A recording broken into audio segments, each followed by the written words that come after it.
CCI cement factory కోసం అప్పట్లో కేటాయించిన భూములను తిరిగి ఇప్పించాలని స్థానిక నేతలు రాష్ట్ర ప్రభుత్వం తమకు అన్ని విధాలుగా అండగా నిలవాలని సీసీఐ భూ నిర్వాసితుల సంఘ ప్రతినిధులు కోరారు.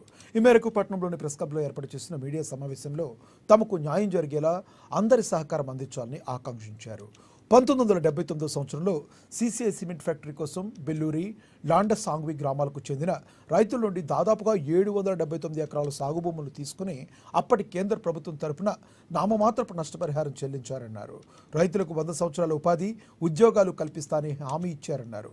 ఫ్యాక్టరీ ఏర్పాటైతే ఈ ప్రాంతం అభివృద్ధి చెందుతుందని ప్రభుత్వ పెద్దలు మాటలు నమ్మి భూమినిచ్చామని తెలిపారు. కానీ గణనీయమైన లాభాల్లో ఉండగా పరిశ్రమను మూసేశారన్నారు. దీంతో ఎంతో మంది రోడ్డున పడ్డారన్నారు.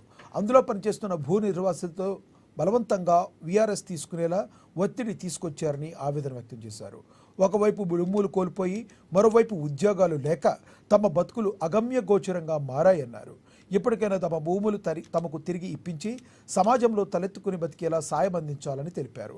ఒకవేళ ప్రైవేటు వ్యక్తులకు భూములు అప్పగించే ప్రయత్నం చేస్తే శవాలతో స్వాగతం పలుకుతామని హెచ్చరించారు. Cement corporation of India limited భూ నిర్వాసితుల సంఘం తరపున మేము మాట్లాడుతున్నాము. అప్పుడు 100 సంవత్సరాలు ఫ్యాక్టరీ నడుస్తుందని మా భూములు తీసుకోవడం జరిగింది.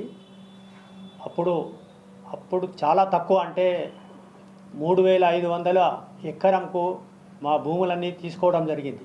అప్పుడు మాకేం చెప్పడం జరిగిందంటే, మీకు 100 సంవత్సరాల ఫ్యాక్టరీ నడుస్తుంది, మీకు 100 సంవత్సరాల ఉద్యోగ భద్రత ఉంటుంది అని చెప్పడం జరిగింది. కానీ ఇది 15-16 సంవత్సరాలకే సెంట్రల్ గవర్నమెంట్ పాలసీతో ఇది అందరినీ వీఆర్ఎస్కి బలవంతంగా ఇంటికి పంపడం జరిగింది.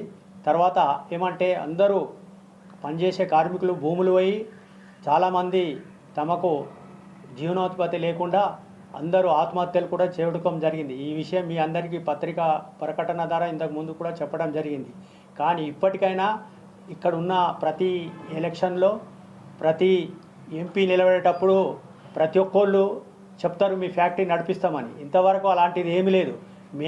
మా డిమాండ్ ఏమంటే, మా ఉద్యోగం పోయింది కాబట్టి మా భూములు మాకు ఇస్తే మీ కంపల్సేషన్ మాత్రం మీకు మేము రిటర్న్ చేస్తాము విత్ ఇంట్రెస్ట్తో.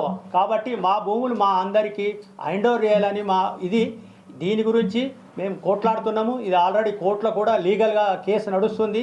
కాబట్టి ఇక్కడ ఉన్న మేనేజ్మెంట్, సిమెంట్ కార్పొరేషన్, ఇక్కడ ఉన్న గవర్నమెంట్ ఏం చేస్తుంది అంటే, ఫ్యాక్టరీని తుక్కు కింద అమ్మటానికి టెండర్ వేయడం జరిగింది. దాన్ని మేము ఇక్కడ ఉన్న భూములు కోల్పోయిన అందరము దాన్ని అడ్డుకుంటాము అని చెప్పడం జరుగుతుంది.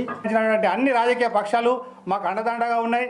ఒక ప్రభుత్వ పరంగానే మాకు తోడ్పాటు లేదు. కాబట్టి దయచేసి ఇక్కడ ఉన్న లీడర్లు ఈ ప్రాంత అభివృద్ధి కొరకు ఇక్కడ ఉన్న నిరుద్యోగులకు సాయం చేయడానికి మీరు కూడా మాతో చేతులు కలిపి మాకు తోడ్పాటును అందించి మా భూములు మాకు ఏదైతే నష్టపరిహారం ఇచ్చిండో ఆ నష్టపరిహారం మేము ఇచ్చేస్తాం.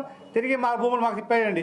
ఆ భూములతో మేము జీవనోపాధి చేసుకొని మీతో సమాజంలో సమానంగా బతుకుతామనే ఉద్దేశంతో మేము ముందుకు రావడం జరుగుతుంది. దయచేసి మా విజ్ఞప్తిని మన్నించవలసిందిగా ఇక్కడ ఉన్నటువంటి ఆదిలాబాద్ జిల్లా రైతాంగం కానీ ఇతర కార్మిక సంఘాలు కానీ మాతోటి తోడ్పాటు ఉండాలని. ఆదిలాబాద్ జిల్లా నేరేడిగొండ మండలంలో